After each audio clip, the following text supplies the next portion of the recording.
Okay, so we got MTN Nigeria Communications PLC reported its full year 2018 consolidated financial statements to the Nigerian Stock Exchange as published this morning.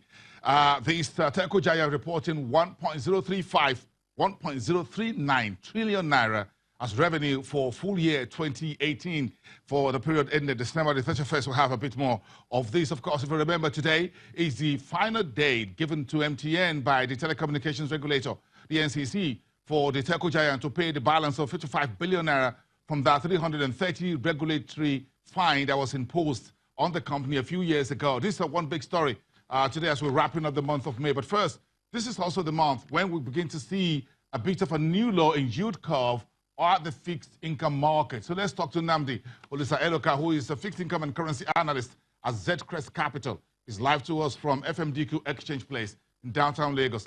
Nnamdi, good morning. This is an interesting way to end the month. This new low, look at the stop yield, the stop rate yesterday for mid and long-term treasuries tells you and I where the new yield curve, what the yield curve is going as we wrap up May and we step into June. Yes, Boston, good morning. Thank you for having me.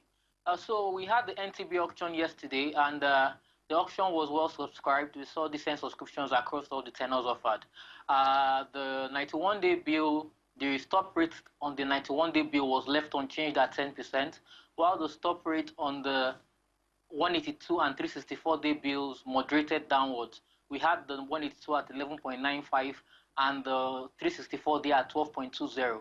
But what you would like to look at critically in that regard is that prior to the NTB auction, the week before, the days preceding the auction, we had a significant downtrend in rates in the T-bills market, down below where they even cleared at the current NTB auction. What we observed after then was that the CBN floated an OMO auction, which unexpectedly cleared significantly above where market players thought it would have cleared.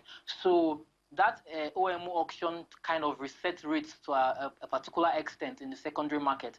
At some point, rates were trading the lower band of 11%, below 11.5. But after the OMO auction by the CBN, it cleared above, it cleared at 12.5%. So the NTB auction we saw now is just signal showing us what market players are actually thinking about. They are speculating that would the CBN continue to issue the long-dated tenor T-bills at around 12.50%, which gives us an effective yield of about 14%. So that's the current speculation in the market. So the market is not actually aggressively bullish like the results from the auction might want to tell you. It's still flattish and even slightly bearish based on the current activities in the market. So is this the beginning of a single yield curve for the Nigerian market? Remember, we started this about a year or two ago. The Nigerian authority says we want a single treasury space. We're repackaging our treasuries. That was more than 2 trillion naira. Do you think we're stepping into that right now? We've seen 8%. I'm looking at 9.65% for treasuries maturing 29th August this year.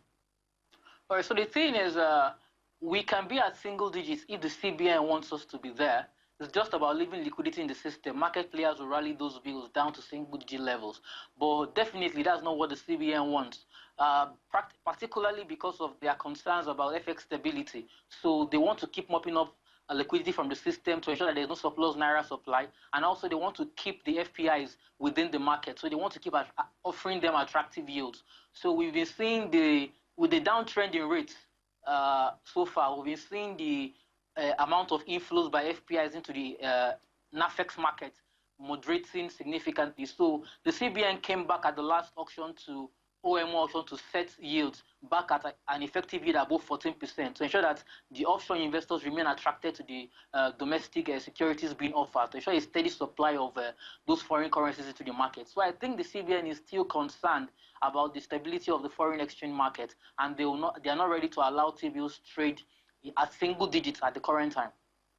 Okay, so in terms of where we finish off the month, do you think we have enough liquidity? Do you see this as a central bank pulling back a little bit in terms of offerings, trying to get a single yield because double digits still hurt the government, as it were. We're paying a very steep price for keeping treasury bills very nice and sweet for portfolio investors.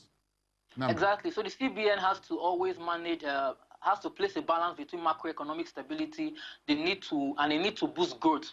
And if you look at the overarching responsibility of the central bank is to maintain price and the current price and currency stability in the market. So we think they would tilt more to their overarching objectives rather than go all out to support growth domestically. Yes, single-digit rates will be very good for the economy. It will lower borrowing costs. It would both for the government and for the private sector. It would help to spur more lending to the private sector.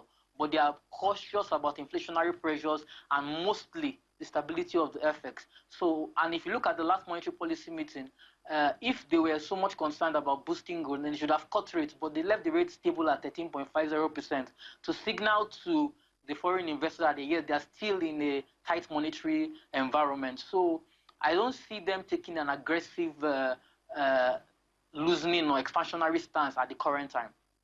What's your outlook? Godwin Emefiele formally begins his second term on Monday, next Monday, and what's your outlook on what should be his monetary policy agenda? So Emefiele has consistently maintained the fact that he wants FX stability, he wants stability of price levels, and I think that's going to be his stance going forward. He would want to ensure that the inflation does not pour out of his control like it happened the other time, and that the currency remains stable. I doesn't see another devaluation in his tenure. So I think those are his utmost concerns at the current time. Yeah, okay. Thank you so much, Nnamdi Olisa Eloka, who's fixed income and currency analyst at Zcrest Capital. Thank you so much. Have a great weekend, and see you next month. Thank you, boss. Out of FMDQ Exchange Place. Okay, so let's get back to the big story. MTN Nigeria Communications PLC reporting full year 2018 consolidated financial statements to the Nigerian Stock Exchange. Revenue for last year, 2018, 1.039 trillion naira from 887.1 billion naira reported in the full year 2017. So MTN crossed the 1 trillion naira revenue in the Nigerian space last year. Operating profit, 266.1 billion naira. Profit before tax, 221.3 billion naira as reported this morning. Net profit, according to this telecommunications giant now listed on the premium board of the Nigerian Stock Exchange, crossed from 81.07 billion in 2017 to 145.6 billion naira last year, at least by the end of December. And the company also says it paid interim dividend twice. Now this is it. 38.6 billion naira interim dividend was paid to the shareholders of MTN on the 6th of March 2018, and in February this year, 11th of February this year, MTN says it paid another 73 billion naira in interim dividend to the shareholders. You want to know who the shareholders of MTN are? Go on Nigerian Stock Exchange, see the full statement as publicly revealed as a PLC and as a listed company. All these are public information. At the click of a button, you get that. But the big story is, will MTN be able to make today's end of business deadline set by the Nigeria Communications Commission, the telecommunications sector regulator, to pay the balance of 55 billion naira out of the 330 billion naira that was the regulatory fine imposed on the telco giant about 2 years ago? How much has been paid? When was he paid? Check that online. I'll see you again on Monday. It's going to be June the 3rd. I'll see you then. Have a great weekend, everyone. I am Bosin Amafaye. Goodbye from Lagos.